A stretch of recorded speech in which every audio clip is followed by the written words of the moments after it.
Friends and community leaders are remembering a giant who passed away yesterday. Leon Miller died at the age of 89 from complications from several different illnesses. He leaves behind quite a legacy. News 13's Jake Coulter joining us live in our studios. And Jake, how deeply is this loss being felt in the community? Well, Tom, Amy, for some of the stories we do, it's sometimes difficult to find people who want to talk and do interviews with us, but everyone I reached out to today was more than happy to sit down with me to remember Leon Miller. And it's a testament to the impact he had here in Bay County. Heaven has gained an all-star, and he will be truly missed.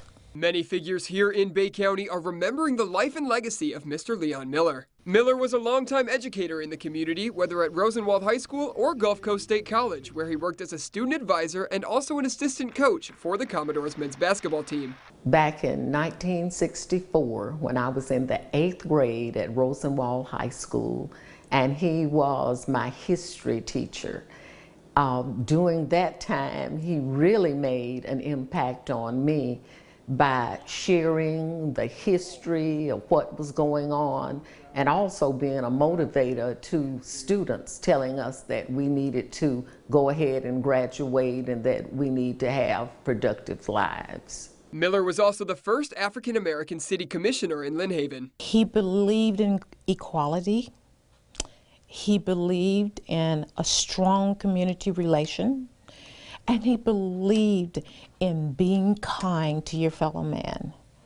And he just exemplified all of those three great qualities. And that's one of the reasons you will hear over and over again. He was a pillar in this community. Miller was a mentor to Gaynor and encouraged her to apply for the role of Lynn Haven city manager. I will miss him so much. He was definitely one of the people who held up my arms when they got tired. You know, he taught me the most important thing is that people want to know you care. And he showed that in everything he did. Miller helped organize Lynn Haven's first Black History Month program. He was also a spiritual leader, prominent in his church. In my opinion, he's one of those guys you just don't replace. He's one of those guys that someone comes along and say, you remember Mr. Leon Miller? I want to be like him. Of course, here at New Bethel, we certainly going to miss him as one of our deacons and spiritual leaders. But this community is going to truly miss this man of God. The very last thing that I asked Mr. Miller was, what do you want to say after you're gone, Mr. Miller? And he just said, whenever God calls me, I know I have done my job. I have done what he told me to do. The public viewing for Mr. Leon Miller will be this Thursday at Russell White Mortuary from 6 to 8 p.m. Jake, do we know where the funeral will be at?